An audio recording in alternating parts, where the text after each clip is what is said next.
Ready? 1, 2, 3, 4, 5, 6, 7, 8.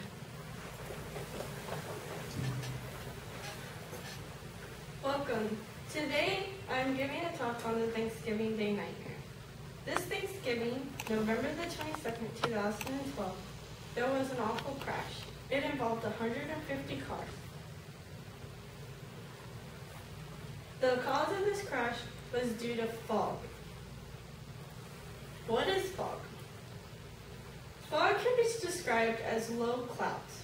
The difference between clouds in the sky and fog, though, is how the moisture cools. Fog is usually moisture cooled by other moisture, and clouds in the sky are cooled by cool air. I'm sure there are many questions you're having about how a crash can contain 150 cars. Like, how did it happen? Where did it happen? How many were injured? Who helped clean up the accident? And how was the other traffic affected? I'm going to help answer these questions. At 8 o'clock Thursday morning, there was a call dropped of a 50-car pileup on I-10. By 9 o'clock, there were wrecks on both sides.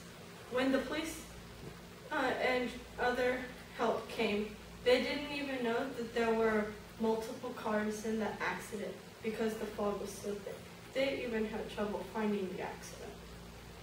By 9:45, the pileup had increased to 150 cars. It took 8 hours to clean the traffic for traffic to flow smoothly.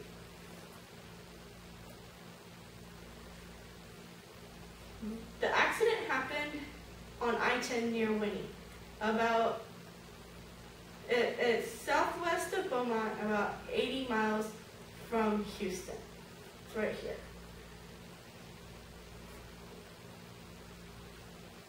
So who came to help? There were police, ambulances, fire trucks, and multiple tow trucks that came. There were over 20 ambulances that showed up. Injured and fatalities. 2 people passed away in this accident. Luckily, with there being so many cars, there was only 2.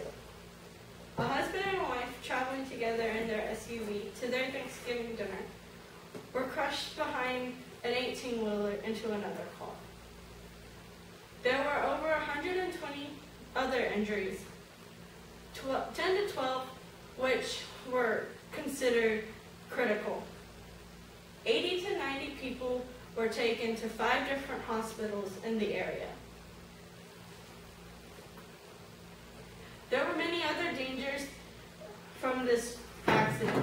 The accident alone was just one danger. There were 7 other tractor trailers in the accident, 2 of which carrying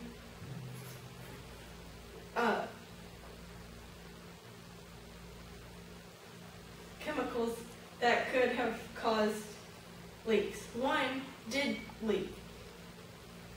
The firemen and police officers had to get the other victims 100 feet away from the leaking chemicals, or it would have caused more medical problems.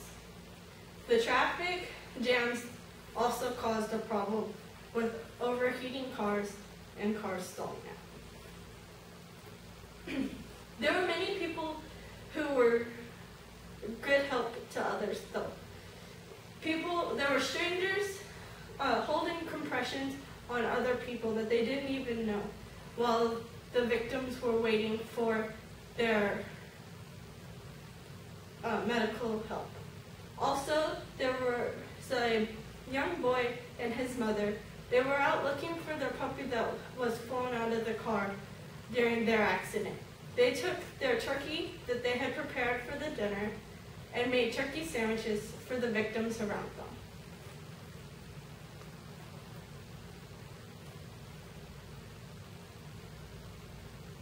This is a picture of a victim holding compressions on another victim. I got this picture off of NBC News.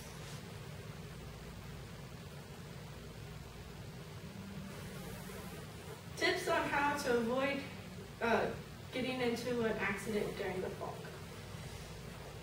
So what does fog do to your driving? 1, it distorts your perception of speed. You cannot tell how fast the cars around you are going, or the car in front of you, how fast it may be. So it might be driving a lot slower than you think it is. 2, you'll have a hard time distinguishing between stationary objects and moving objects. So the car in front of you might be stalled out and you don't even know it. 3, you misjudge distance. You may think that there's plenty of room between you and the car in front of you, but there really isn't. 4, foggy conditions can further spectre your faulty logic. It can really mess with your mind and make you think other things.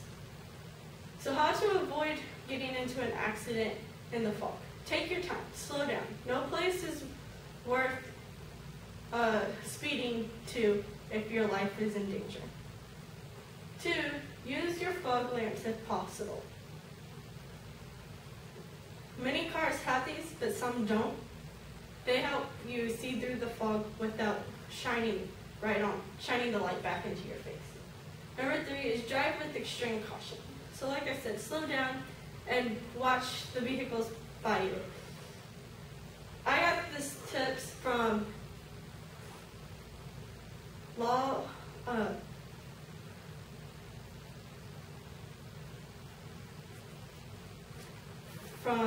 a lawyer called Michael Pines. Many of the other information I have shared with you today comes from the Montgomery County Police Reporter. Is there any questions? Yes.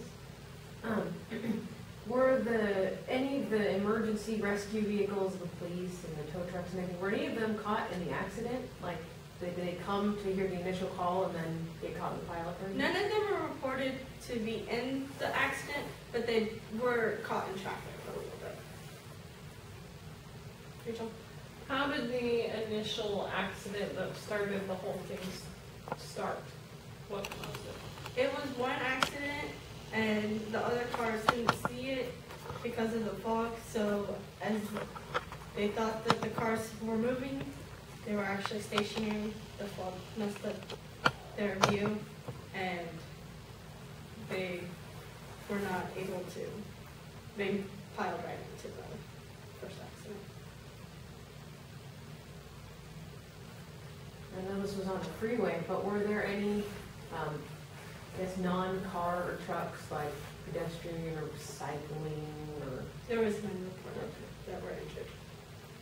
Thank you so much for listening to me.